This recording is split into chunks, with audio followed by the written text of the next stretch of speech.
할렐루야. 우리 좌우 앞뒤 계신 분들과 인사 나누겠습니다. 할렐루야, 반갑습니다. 그리고 축복합니다. 오늘 추수감사주일 예배에 함께 하시니 감사합니다. 오늘 또 가족들이 같이 예배를 드리고 있죠. 또 자녀를 위해서도 축복의 인사를 또 권면을 나누시고요. 우리 한 번 더 할까요? 우리 그래도 추수감사주일인데 지금 이제 강단에는 추수한 우리 농산물들이 장식이 되어져 있는데, 사실 우리가 농경사회를 현대에서는 잘 살지 않다 보니 농경 추수로 인한 감사보다는 삶 속의 일반적인 감사가 훨씬 더 많은 것 같습니다. 근데 그 감사거리들이라고 이야기를 하죠. 감사할 수 있는 원인이 있어야지 돼요. 그러니까 우리는 그냥 사랑합니다, 감사합니다, 축복합니다, 이것을 늘상 이렇게 고백을 하고 또 서로에게 이야기를 하다 보니까 저는 가끔 그런 생각해요. 왜 감사하지? 왜 축복하지? 왜 사랑하지? 거기에 대한 이유를 내가 담고 축복합니다. 내가 이유가 분명히 있고 그 이유를 마음에 새기면서 사랑합니다.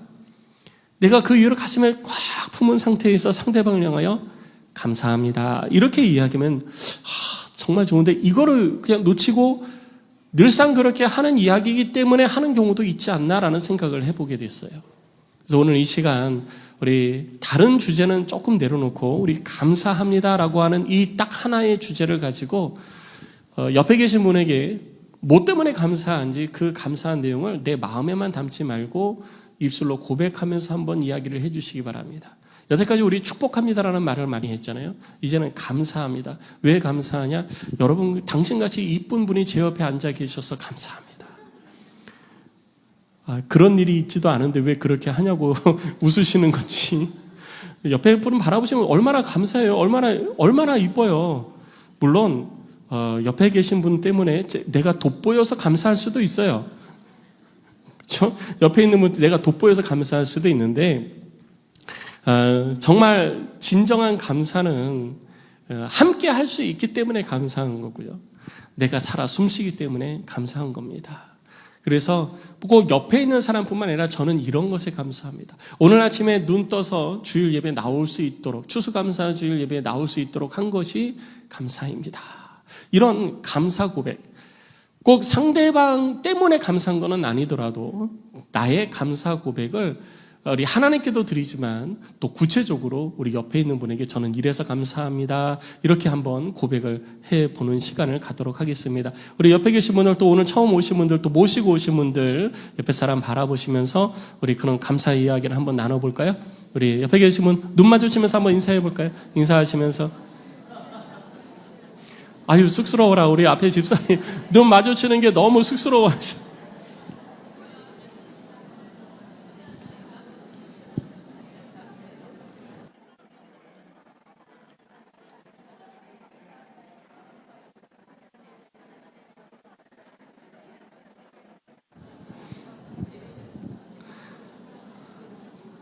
네, 감사합니다. 현대사회에서는 대화가 많이 없어집니다. 대화 부재의 시대라고 이야기를 하죠. 그러다 보니까 집에서도 대화를 하지 않고 문자로 하는 경우가 많아요. 그래서 카톡이 대화예요. 엄마하고 아이들하고 대화를 할 때도 방에 다 각자 들어가서 거기서 하는 거예요. 엄마도 밥 먹어라 카톡으로 하고, 그리고 아이들도 조금 이따 나갈게요 카톡으로 하고. 대화를 많이 안 하다 보니까 이 말이 어눌해지고요. 그리고 대인기피증이 생기는 거예요. 카톡으로는 정말, 문자로는 정말 말을 잘해요. 똑부러지게 말을 잘하는데 막상 얼굴을 마주하고 대면을 하면서 이야기를 할 때에는요, 말을 더듬고 그리고 상대방 눈을 제대로 쳐다보지도 못하고 쑥스럽고 막 그런 경우가 많이 있는 것 같아요. 우리 김영선 집사님 앞에서 대화하세요 그랬더니 뒤에서 권사님이 부르시는데도 쑥스러워가지고 대화를 많이 이렇게 성도들 간에도 대화를 많이 하셔야지 돼요. 그래서 저는 목회자들한테 부탁을 합니다. 카톡도 좋지만 가능하면 대화를 전화를 하든지 아니면 만나서 대화를 하든지 대화를 좀 많이 하는 시간을 좀 가져달라고 그렇게 부탁을 많이 해요. 성도들이 저한테는 잘 그렇게 못하더라고요. 뭐가 그렇게 어려운지. 우리 부목회자들도 제가 어려워가지고 저한테도 문자로 한다고 그러는데 제가 그렇게 어려운 건 아닌데 그렇죠? 네, 그렇게 어려운 사람 아니에요. 무서운 사람 아니고 근데 굉장히 어려워하더라고요. 오늘 추수감사주일인데요. 추수감사, 감사라는 그 주제를 가지고 우리가 함께 이야기를 나눠보려 합니다. 감사라고 얘기했을 때 일반적으로 무엇인가 조건에 있을 때 우리는 그 조건에 대한 반사작용으로 감사합니다라는 이야기를 합니다. 누가 물을 따라준다든지 아니면 선물을 준다든지 아니면 나한테 호의를 베풀었을 때 우리는 그 호의에 대해서 감사합니다라고 이야기를 하게 됩니다. 근데 우리 그리스도인들은 여기에 플러스 알파가 있어야지 돼요. 저는 그 플러스 알파가 무엇인가 더 큰 것을 우리가 누리기 때문에 더 큰 것을 받았기 때문에 감사가 아니라 평소에 발견하지 못했던 것들을 발견함으로 감사할 수 있어야 되지 않나. 너무나도 당연하다고 생각했던 것들이 그것이 감사의 이유가 되어졌을 때 비로소 진정한 감사가 될 수 있지 않을까라고 생각을 해봅니다. 그런 의미에서 오늘 성경을 통해서 저희는 이 땅에서 예수 그리스도를 알고 삶을 살아가면서 놓쳤던 것들 가운데 우리가 기억하고 감사해야 될 주제가 어떤 것들이 있는지 우리 사도 바울의 이 고린도 교회 성도들을 향한 권면을 통해서 좀 살펴보고자 하는 것입니다. 오늘 본문의 말씀의 7절을 보면은 사도 바울은 이렇게 고백을 하고 있습니다. 우리가 이 보배를 질그릇에 가졌으니 이는 심히 큰 능력은 하나님께 있고 우리에게 있지 아니함을 알게 하려 함이라. 사도 바울이 이 말을 고린도 교회 성도들에게 했는데 사도 바울이 이 말을 왜 했을까요? 잊고 있기 때문이에요. 기억하지 못하고 있기 때문입니다. 너무나도 당연한 것처럼 생각하면서 신앙생활을 하고 있는 것이 있어요. 그게 뭐냐면 보배를 질그릇 속에 가지고 있고 그 보배가 우리의 능력이라는 것입니다. 그럼 이 보배가 도대체 무엇인가? 여러분 이 보배가 무엇인가라고 생각할 때 우리가 일반적으로 보배 그러면 보석, 귀중한 것, 소중한 것, 번쩍번쩍 빛나는 것 요즘 다이아 가격이 조금씩 떨어진다고 그래요. 우리 남자분들 굉장히 기분이 좋지 않으세요? 여자분들은 뭐 별로 상관없어요. 문제는 남자분들이 다이아 가격이 떨어지면 왠지 조금 뿌듯해져요. 나도 혹시 기회가 있지 않을까? 선물할 수 있는 기회가 있지 않을까? 뭐 이런 생각을 하는데 저도 아직 못 해줬어요. 근데 왜 떨어지나 봤더니 다이아를 만들어낸대요. 연구소에서. 옛날에 우리 지르코늄이라고 있잖아요. 근데 그게 아니라 다이아하고 똑같은 성분을 가진 인조 다이아를 연구소에서 만들어낸대요. 가격이 10분의 1이래요. 100만 원 조금 더 주면요 1kg 다이아를 산대요. 갑자기 뭐 생각이 막 딴 데로 가세요? 자, 딴 데로 가는 생각을 좀 이렇게 잡아 당기시고 다이아는 그냥 다이아대로 내두시고요. 그러니까 그 보배라고 이야기를 하면은 우리가 우리들의 삶에 막 번쩍번쩍 빛나고 굉장히 소중하고 중요하고 막 나를 돋보이게 하는 그런 것들을 우리가 보배라고 이야기를 합니다. 그러면 사도 바울은 이 보배라는 이야기를 할 때 뭐라고 얘기할까요? 앞서 사도 바울은 우리가 오늘 읽지는 않았지만 3장 18절에서 4장 6절까지의 말씀을 보면 이 보배라고 얘기를 할 때 18절에서는 주의 영광이라고 고백을 하고 있고요. 2절에서는 진리라고 얘기하고 있고 우리 4장 6절에서는 복음이라고 이야기를 하고 있습니다. 그리고 4절에서는요. 3절에서 복음이라고 얘기하고 4절에서는 그리스도의 영광의 복음의 광채라고 이야기를 하고 있어요. 이것이 우리 안에 있다라고 얘기합니다. 보배가 우리 안에 있다고 그러는데 그러면 우리 안에 있는 것이 무엇이냐? 오늘 6절에 보니까 예수 그리스도의 얼굴에 있는 하나님의 영광을 아는 빛을 우리 마음에 비춰줬다라고 얘기를 하고 있는 거예요. 자, 하나님의 그리스도의 얼굴에 있는 하나님의 영광을 아는 빛, 그것을 우리 마음에 비춰줬어요. 그러니까 우리 마음에 있는 게 뭐냐? 하나님의 영광을 아는 빛이 우리 가운데 있는 것입니다. 이 빛이 보배예요. 다이아가 반짝반짝거리는 그 빛이 보배가 아니에요. 그거는 있다가도 없어져요. 있다가도 없어져요. 아무리 소중하게 생각해도요, 죽으면 다 놓고 가야지 돼요. 그런데 이 땅에서도 우리들이 누릴 수 있고 죽어서도 소멸되어지지 않는 참된 보배가 있고 그 참된 빛이 있는데, 그 빛이 뭐냐면 우리 속에 있는 하나님의 영광을 아는 빛인 것입니다.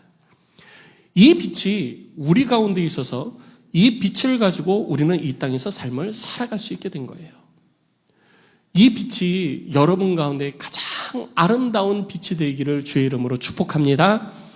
예수를 알므로 하나님의 영광을 드러내는 빛, 그 빛이 여러분 속에 있는 줄 믿으시기 바랍니다. 그런데 이 빛이 어디에 담겨져 있냐면요, 오늘 본문의 7절 말씀을 보니까 이 빛이 질그릇에 담겨져 있대요. 질그릇이라고 얘기할 때 성경에는 질그릇에 대한 표현을 여러 군데에서 하고 있습니다. 이사야서에서는요, 질그릇은 하나님의 주권난들에 만들어지는 우리의 삶을 질그릇으로 표현하고 있습니다. 그리고 디모데 후서에서는 깨끗하고 정결한 그릇을 표현을 할 때 질그릇의 비유를 들어서 또 이야기를 하고 있어요. 오늘 본문에서 사도 바울이 질그릇에 대한 비유를 통해서 우리한테 가르쳐 주는 건 뭐냐면요, 고난이에요. 잘 깨지는 거죠. 조금만 힘들어도 부서지고 깨지고 하는 그런 잘 부서지고 깨지는 그 고난들, 힘듦, 어려움, 인생살이의 괴로움들, 이러한 것들을 질그릇에 비유를 하고 있는 것입니다. 우리들의 삶을 보면 우리는 너무 잘 깨져요. 안 깨지려고, 인생을 살면서 안 깨지려고, 더 이상 상처받지 않으려고, 더 이상 괴로워하지 않으려고, 더 이상 내가 마음 아파하지 않으려고 굳게 결심을 해도요, 그 결심이 얼마 가지 못해서 여지없이 부서지고 깨지는 우리들의 삶의 모습을 발견하게 됩니다. 그래서 우리는 그렇게 무너지는 삶, 고통스러운 삶, 깨지는 삶 속에서 인생을 살아가고 때로는 포기를 하게 되기도 하는 것입니다. 이것이 우리들의 인생이에요. 우겨쌈을 당하고 답답한 일을 당하고 박해를 당하고 거꾸러뜨림을 당하는 그런 일들이 우리들의 인생 가운데 있는 것입니다. 바로 이 인간의 연약함, 그리고 인간의 이 연약함으로 인한 한계, 이것을 사도 바울은 이야기를 해주고 있는 거예요. 이게 고난이에요. 내가 강하면 얼마든지 그 모든 것들을 감당할 수 있습니다. 이겨낼 수 있어요. 그런데 우리는 그만큼 강하지 못해요. 강한 것 같았는데 강하지 않은 그런 나의 모습을 발견하면서 우리는 절망하게 되고 그리고 괴로워하게도 되는 것입니다. 그런데 중요한 것은 우리는 그렇게 쉽게 깨지고 단단한 것 같지만 연약하고 강한 것 같지만 부서지는 그런 삶을 살아가고 있는데, 그 안에 담겨진 보배로 인하여서 우리들의 삶은 빛이 난다는 것입니다. 우리가 이 땅에서는 계속해서 무너져가요. 계속해서 깨져가요. 계속해서 연약합니다. 무지합니다. 괴롭습니다. 무너집니다. 우겨쌈을 당하고 위협을 받습니다. 그러나 그 가운데에서도 우리가 완전히 깨어지지 아니하고, 예전에는 정말 수도 없이 깨어졌는데 이제는 깨어지지 않고 그것이 온전히 보존되어지는 삶을 살게 되어지는데, 그 보존되어지는 삶을 살게 되는 이유가 뭐냐면 그 그릇 안에 담겨져 있는 보배 때문이라는 거예요. 이 보배가 우리들 가운데 힘이 되어지고 능력이 되어진다는 것입니다. 우리들이 보배 없이 삶을 살아갈 때는 빈 그릇입니다. 그래서 치면은 빈소리가 나는 거예요. 아무 능력도 없습니다. 잘 깨어져요. 여러분 가만히 한번 생각해 보세요. 부엌 일을 하다가 깨지는 그릇들을 보면요, 빈 그릇이 잘 깨집니다. 안에 무엇인가 가득 들어있는 그릇은요, 잘 깨지지 않아요. 충격을 줘도요, 똑같은 충격을 줘도 더 잘 깨지는 것은 빈 그릇이에요. 속에 아무것도 담고 있지 않기 때문에 잘 깨지는 거예요. 근데 속에 무엇인가 소중한 것을 담고 있으면 그렇게 잘 깨지지 않는다라는 것이죠. 그럼 우리 속에 소중한 것을 담아야 되는데 가장 소중한 것이 무엇이냐? 바로 그리스도의 영광을 드러내는 빛이라는 것입니다.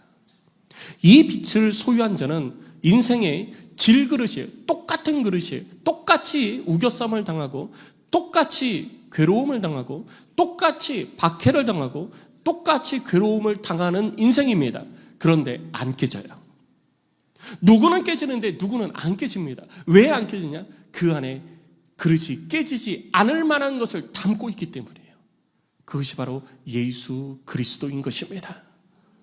성도 여러분, 우리는 인생을 살면서 내가 지금 이렇게 온전한 삶, 내가 이렇게 완전히 무너지지 않는 삶, 내가 지금 이렇게 숨을 쉬고 살아갈 수 있는 삶을 살아갈 수 있는 것은요, 완전히 죽지 않고 인생을 살아갈 수 있는 것은 내 안에 예수 그리스도를 담고 있기 때문인 것입니다. 우린 그거를 자꾸 잊어버려요. 내가 이 땅에서 삶을 사는 것, 얼마나 인생에 어려운 일들이 많습니까? 얼마나 삶을 포기하고 싶은 생각이 들 때가 충동적으로, 물론 그런다고 다 삶을 포기하는 건 아니지만 삶을 포기하고 싶을 정도의 충동적 일들이 우리 가운데 얼마나 많아요. 잠 못 이룰 때가 얼마나 많습니까? 많은 사람들은 그 일로 인해서 괴로워하고 절망하기도 하고 숨을 못 쉬기도 합니다. 공황장애, 현대인들에게 있어서 공황장애는요, 일반적인 병이라고 이야기를 할 정도예요. 그런데 그런 삶 속에서 우리들이 지금 이렇게 숨을 쉬고서 다른 사람과 어울려 함께 삶을 살아갈 수 있는 것은 똑같은 질그릇인데 우리 안에 보배된 예수 그리스도를 품고 있기 때문인 것입니다. 우리는 이것을 잊어서는 안 되는 거예요. 여러분 속에 이 보배된 예수 그리스도, 그 은혜가 내게 있음을 기억하시고 그 은혜 가운데 강건하시기를 주의 이름으로 축복합니다. 그러면 예수 그리스도를 품고 살아간다고 왜 우리가 안 깨지냐? 우리는 연약해요. 우리는 연약한데 예수님은 강하기 때문이에요. 그래서 예수님께서 우리의 능력이 되어주신다라고 성경은 기록하고 있는 것입니다. 고린도후서 12장 9절 말씀을 보면 사도 바울은 이렇게 고백합니다. 내 은혜가 내게 족하도다. 이는 내 능력이 약한 데서 온전하여 짐이니라. 우리는 연약함 그대로예요. 우리는 강하려고 해도 강해질 수가 없어요. 우리는 튼튼해지려고 해도 튼튼해질 수가 없습니다. 우리는 연약해요. 나이를 먹어가면서 육체도 연약해질 수밖에 없고요. 정신도 쇠약해질 수밖에 없습니다. 그러나 날이 갈수록 우리들이 더 강해질 수 있는 것은 우리 안에 있는 예수가 강하기 때문인 것입니다. 그래서 예수를 품고 삶을 살아가는 자는 인생의 우겨쌈을 당하고 답답한 일이 있고 끊임없는 박해가 있다 할지라도 그 속에서 빛을 보게 되어지고 그 빛을 바라보면서 이 땅에서 온전한 삶을 살아갈 수 있는 힘을 얻게 되는 것입니다. 그래서 예수 그리스도의 영광의 빛을 소유한 자들의 삶은 다른 거예요. 예수 그리스도의 영광의 빛을 소유한 자들의 생각은 다른 것입니다. 우리가 신앙생활을 하지 않을 때 신앙생활을 하는 사람들에 대해서 이해가 안 될 때가 있었을 거예요. 그리고 오늘 처음 오신 분들도 신앙생활을 하는 사람, 나를 이 자리로 인도한 그 사람에 대해서 이해가 안 될 때도 있으셨을 겁니다. 아니, 왜 자꾸 나를 가자고 그러지? 왜 자꾸 나한테 교회를 가자고 그러지? 이유가 도대체 뭐지? 좀 그만 좀 했으면 좋겠는데 가기 싫다고 그래도 끈질기게 가자고 그래서 그래 일단 한번 가줄게 라는 마음을 가지고 오신 분들도 계실 거예요. 그런데 왜 이 사람이 나를 이렇게까지 가자고 그랬는가? 그것은 다른 사람들이 소유하지 못한 것을 소유했기 때문이에요. 진짜 강한 것을 그 사람은 가지고 있기 때문인 것입니다. 이 땅에 살아 숨쉬는 모든 사람들은 다 질그릇처럼 연약해요. 그 고통 가운데 삶을 살아갑니다. 그래서 이리저리 부딪히면서 금가고 깨지고 부서진 채로 삶을 살아가는 경우도 있습니다. 그런데 금가고 깨지고 부서지는 그 인생 가운데 있어도 깨지지 않고 온전한 모습 그대로 어떠한 상황 가운데 있어도 똑같은 상황인데 나는 깨지는데 안 깨져요. 나는 부서지는데 안 부서져요. 나는 연약한 것 같은데 이 사람은 연약한 것 같지가 않아요. 일상생활에서는 별반 차이가 없는데 어떤 문제에 부딪힐 때는 다른 모습을 자꾸 보이는 거예요. 그 이유가 있습니다. 그 이유가 뭐냐면 그 안에 예수 그리스도를 품고 살아가기 때문이에요.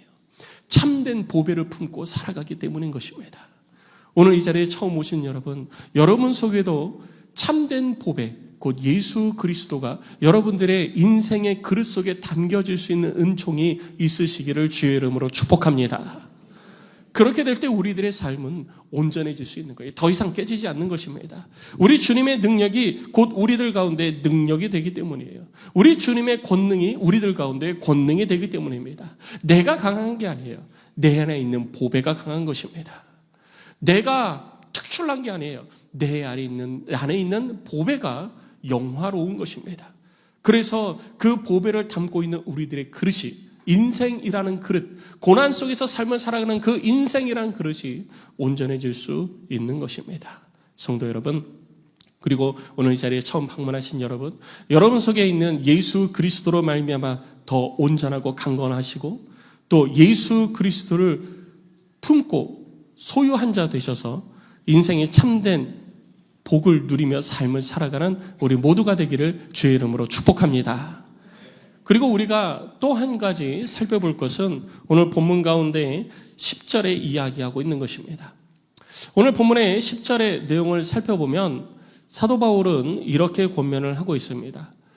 우리가 항상 예수의 죽음을, 몸에 짊어짐은 예수의 생명이 또한 우리 몸에 나타나게 하려 함이라.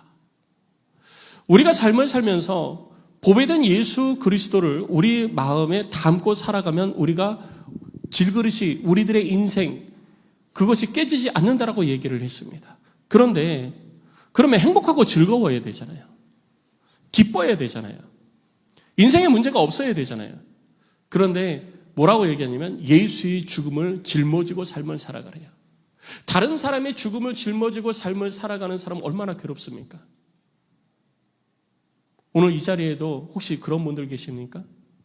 부모님 혹은 일가 친척 아니면 누군가의 죽음이 나 때문이라고 생각하고 그 죽음을 내가 짊어지고 삶을 살아가고 계신 분 계십니까? 우리는 누군가의 인생을 대신 살아줄 수 없습니다. 우리는 이 땅에서 내가 온전한 삶을 살아가기 위한 힘과 노력을 다하는 것이 가장 중요한 것입니다. 내가 열심히 산다고 해서 누군가의 삶을 대신 살아주고 내 인생이 그 사람의 인생이 될 수가 없는 것이죠. 그 사람의 인생을 살아간다는 것은 결국 내가 내 인생에 낭비 없이 내 삶에 최선을 다해서 삶을 살아가는 것이 그 사람을 영화롭게 하는 거예요. 그 사람의 인생을 세워주는 것입니다. 그래서 우리는 누군가가 장기기증을 하고 나에게 장기기증을 했다? 근데 내가 장기기증을 받았어요. 내가 장기기증을 받고 나한테 장기기증을 해준 사람이 생명을 이제 다 했잖아요. 그런데 내가 그 사람의 인생을 대신 살아줄 수 없습니다.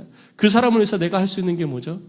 내게 있는 그 사람의 장기가 더 이상 훼손되지 않도록 최선을 다해서 내가 건강하게 내 삶을 온전하게 이루어가는 것이 우리들의 인생이라는 거예요. 역시 마찬가지입니다. 우리는 누군가의 인생에 책임을 질 수가 없습니다. 우리는 그런 존재가 아니에요. 그런 무거움이 있으시면 이제는 자유하시기를 주의 이름으로 축복합니다. 근데 그것이 말로 되어지지 않아요. 중요한 것은 내가 내 인생에 최선을 다해서 삶을 살아가. 내 인생이 헛되지 않고 내 인생이 온전해지고 내 인생이 정말 다른 이들이 볼 때에도 축복받은 인생으로 내가 삶을 살아가는 것이 내가 누군가의 죽음을 짊어지고 삶을 살아가는 것 같은 그 인생의 답이라는 것입니다. 그래서 우리는 그런 인생을 살아가야지 돼요. 예수의 죽음을 몸에 짊어진다는 것은 예수를 죽인 것에 대한 죄책감을 가지고 삶을 살아가는 게 아니에요. 누군가를 죽였다고 하는 죄책감 속에서 삶을 살아가는 것이 아닙니다. 우리를 죄책감 가운데에서 삶을 살아가게 하면 우리는 얼마나 슬프겠어요. 얼마나 괴롭겠습니까? 우리들의 인생이 결코 즐겁고 행복하지 않을 것입니다.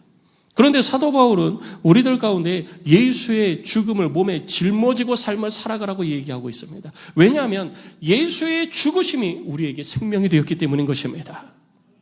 그래서 예수의 죽으심을 우리는 몸에 담고 살아가야 돼요. 그의 죽으심이 있었기 때문에 내게 생명이 얻어졌고 그의 고난당하심이 있었기 때문에 내가 온전함을 입을 수 있었다라는 것입니다.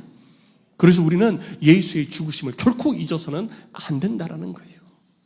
예수의 죽으심을 잊지 말고 늘 기억하면서 삶을 살아가는 것, 그것이 곧 예수의 죽음을 몸에 짊어지고 삶을 살아가는 자의 첫 번째 모습인 것입니다. 그리고 두 번째, 예수의 죽음을 몸에 짊어진다는 것은 또 무슨 의미냐면요, 우리들 역시 그의 죽으신 것처럼 우리도 죽어야 된다는 것입니다. 인간은 목적을 가지고 삶을 살아갑니다. 그런데 그 목적이 나에게만 맞춰져 있을 때에는요, 별로 행복하지 않아요. 인간의 목적이 내가 아닌 바깥으로 열려지게 되어질 때, 사회를 향해서 열려지고 세상을 향해서 열려지고 타인을 향해서 열려지기 시작할 때 비로소 인간은 행복을 느끼기 시작합니다. 그래서 인간은 사회적 동물이라고 이야기하는 거예요. 부모가 가장 행복할 때가 언제입니까? 자녀가 뭐 선물해 줄 때가 가장 행복합니까? 아니면 자녀에게 무엇인가를 베풀어 주고 그 자녀가 나의 베품으로 인해서 기뻐하는 것을 보았을 때 행복하십니까? 우리는 누군가로부터 도움을 받을 때 행복한 게 아니라 누군가에게 도움을 베풀어 줄 수 있을 때 참된 기쁨과 만족과 행복을 얻는 거예요.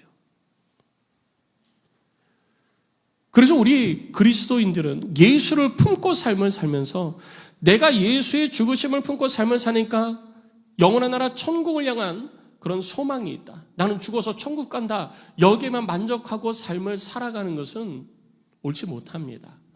그것은 아직 자라지 못한 어린아이의 신앙 같은 모습이에요. 성숙한 신앙인은 무엇이냐? 예수의 죽으심을 바라보면서 이제는 나도 예수의 죽으심으로 말미암아 천국을 소유한 자 되었으니 나도 다른 누군가를 향하여서 내가 죽어줘야 되겠다라고 삶의 결단을 하고 살아가는 사람입니다. 그래서 예수님께서는 우리들에게, 그 제자들에게 말씀하십니다. 자기 십자가를, 누구든지 자기 십자가를 지고 나를 따르지 아니하는 자는 제자가 될 수 없다라고 말하고 있는 거예요. 누가복음 9장 23절에서는 자기를 부인하고 날마다 제 십자가를 지고 나를 따를 것이라 라고 이야기를 하고 있고요. 그리고 이어서 누가복음 14장 27절에서는 누구든지 자기 십자가를 지고 나를 따르지 않는 자도 능히 내 제자가 되지 못하리라. 내가 이 땅에서 나만 위해서 삶을 살아가는 자, 내가 감당해야 될 어려움, 고통, 때로는 괴로움도 있을 수 있어요. 그런데 그것을 외면하고 삶을 살아가는 자는 결코 이 땅에서 온전한 삶을 살아갈 수 없다는 것입니다. 우리에게는 끊임없이 괴로움이 있습니다. 어려움이 있어요. 고통도 있습니다. 그것을 없애주겠다는 게, 아까 우리 속에 있는 인생의 질그 안에 담겨져 있는 참된 보배, 곧 예수 그리스도를 담고 살아가야 된다고 그랬잖아요. 그럼 우리가 잊어버리지 말아야 될 게 뭐냐면요, 내가 예수 그리스도, 그 영광의 빛을 드러내는 예수 그리스도를 담고 살아간다고 해서 내게서 괴로움, 우겨쌈, 고난, 핍박, 이게 사라지는 게 아니라는 거죠. 그런 것들이 내게 있어도 내가 상함을 당치 않는다는 거예요. 그것을 당해내고 이겨낼 수 있는 능력이 내게 생긴다는 것입니다. 예수 그리스도가 그 능력으로 우리를 보호해 주신다는 거예요. 그래서 우리는 우리 가운데 있는 고난당함, 어려움, 괴로움, 이러한 것들, 인생을 살면서 이것을 피할 수 없다면, 많은 사람들이 그러잖아요. 고난당하는 것을 내가 피할 수 없다면 어떻게 하라고요? 즐겨라. 즐기고 계신가요? 말은 그런데 못 즐기시죠? 차마 못 즐겨요. 어떻게 인생에 그런 것들을, 고난을 즐기는 사람이 어디 있어요, 목사님? 어떻게 괴로움을 즐기면서 살아요? 어떻게 위협을 즐기면서 살아요? 지금 전쟁 통해서 죽어가는 사람들을 바라보면서 어떻게 그 고난 속에서 우리가 즐길 수가 있어요? 맞습니다. 우리는 즐길 수 없어요. 사람들은 그 고난을 즐기라고 그러고 어려움을 즐기라 하지만 우리는 즐길 수 없습니다. 그런데 그 고난이 내게 있다면, 그리고 고난이 내게 있을 수밖에 없다면 우리는 그 고난의 목적을 바로 해야 된다는 거예요. 내가 고난을 당해야 된다면 나를 위해서 고난을 당하는 것이 아니라 다른 누군가를 위해서 고난당하는 삶을 살아야 된다는 것이죠.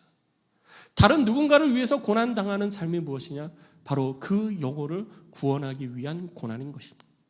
예수 그리스도께서 나를 구원하기 위해서 고난을 당하신 것처럼 우리도 다른 사람을 위해서 고난당하는 삶을 살아야 되는 거예요. 그런데 그 고난은 고난으로 그치는 것이 아니라 그 고난을 통해서 은혜가 있고 기쁨이 있고 만족이 있고 행복이 있기 때문에 그 고난 뒤에 있는 것을 바라보게 되는 것입니다. 고난이 고난으로 그쳐버린다면 우리는 얼마나 괴롭습니까? 슬픔이 슬픔으로 마무리되어져 버린다면 우리는 소망이 없을 거예요.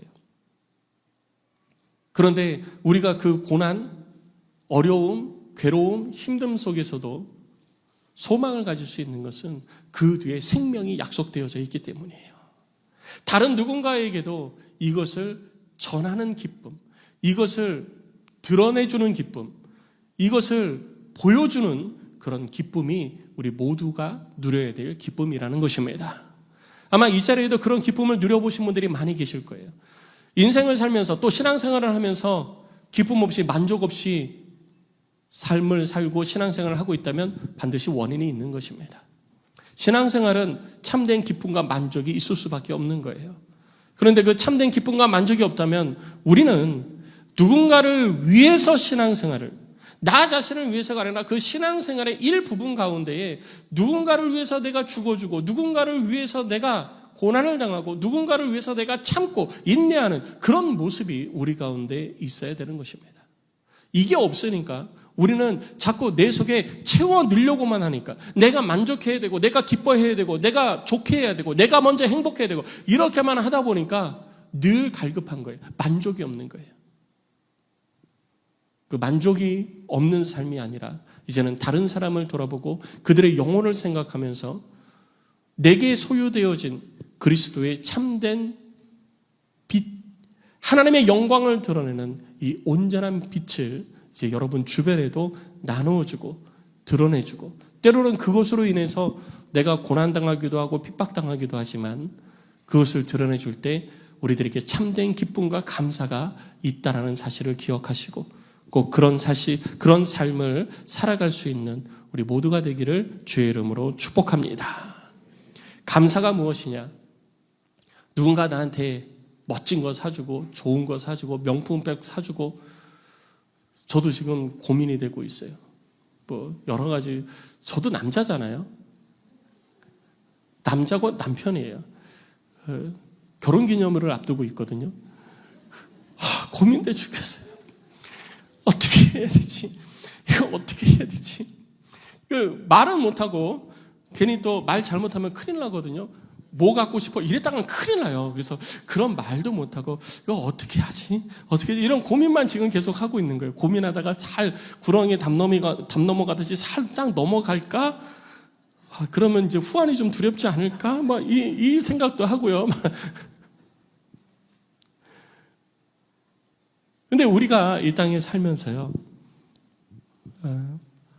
무엇을 내가 얻을까? 이거보다는 사실 무엇을 해줄 수 있을까? 이 고민이 더 행복한 것 같아요. 신앙생활 하면서도 역시 마찬가지입니다. 다른 사람을 위해서 내가 뭘 해줄까? 막 여러분 섬기는데 더 기쁨이 있지 않으세요? 막 무엇을 베풀어 주는 것에 더 기쁨이 있지 않으세요? 이왕 베풀고 섬기는 것, 변하지 않는 참된 것을 베풀고 섬기시기를 주의 이름으로 축복합니다. 영원히 변치 않는 것, 다이아몬드는 영원하다 이렇게 얘기를 하고 있는데 이 땅에서만 영원한 거예요. 이 땅에서도 또 죽거나 죽음 이후의 삶에서도 영원한 우리들의 참된 보배 예수 그리스도를 전함으로 여러분들의 인생에 획기적인 변화를 맞이할 수 있기를 주의 이름으로 축복합니다. 그리고 그것을 여러분들의 삶 속에 누리며 사세요. 이제는 더 이상 괴로워하지 마십시오. 그분이 우리의 능력이 되십니다. 그분이 우리의 권능이 되십니다. 우리는 질그릇 같아서 썩어지고 부서지고 깨지고 가루가 되지만 그분을 품고 사는 사람은 깨지지도 않을 것이고 부서지지도 않을 것이고 충격은 있을 거예요. 충격은 있어요. 충격이 있어서 충격받아서 흔들리기도 할 거예요. 깨질까 두렵기도 할 거예요. 그러나 깨지지 않는 모습을 발견하게 될 거고 온전한 모습을 누리게 될 것입니다. 그리고 이 경험한 것을 다른 사람에게 전하는 그런 만족, 그런 행복, 그런 자랑. 여러분 생각해 보세요. 여러분들이 막 다른 사람한테 막 입에 침이 마르게 내가 이거 경험했는데 말이야. 이거 경험하면 모든 게 달라져. 삶이 달라져. 인생이 달라져. 한번 경험해봐. 이러면서 막 얘기한 적 없으세요? 막 입에 침이 마르도록 막 그렇게 얘기한 적 있잖아요. 우리가 입에 침이 마르도록 옆에 사람한테 막 자랑할 때 막 내 마음에 막 기쁨이 생기잖아요. 사기꾼이 왜 그러냐? 그렇게 얘기를 하다 보니까 내가 진짜가 된 것 같은 거예요. 이번에 또 난리 났잖아요. 그 정신병자라고 이제 정신의학에서는 정신병자라고 이야기를 해요. 환자라고 얘기를 해요. 환자. 내가 아닌데 그런 것처럼 자꾸 얘기를 하다니까 진짜 그렇게 된 것 같아요. 내가 재발 3세가 아닌데 재발 3세가 되고 내가 이렇게 되고 저렇게 되고 막 얘기를 하니까 진짜 그렇게 된 것처럼 여겨지는 거예요. 그렇게 된 것처럼 여겨지고서 얘기를 하니까 이야기를 듣는 사람들이 또 그렇게 믿어주는 거예요. 근데 우리가 소유한 것은 그런 가짜가 아닙니다. 우리가 소유한 것은 그런 가짜가 아니에요. 없는데 있는 척 하는 것이 아닙니다. 우리 가운데 참된 보배 되신 예수 그리스도가 있습니다. 이를 소유한 자는 이 땅에서 참된 만족과 기쁨을 누리며 삶을 살아갈 수 있는 것입니다. 이 땅에서뿐만 아니라 영원한 나라 천국에서도 그런 삶을 살아가게 되는 것입니다. 이 삶을 누릴 수 있음에 늘 감사하는 그런 우리 안동의 모든 성도들이 되시기를 주의 이름으로 축복합니다. 그래서 늘 이것으로 인해서 감사하시기를 바랍니다. 아무 이유 없이 그냥 감사해요, 사랑해요, 축복해요가 아니라 저 이래서 감사하고요, 이래서 사랑하고요, 이래서 축복합니다. 이 고백이 우리 모두에게 있기를 주의 이름으로 축원합니다.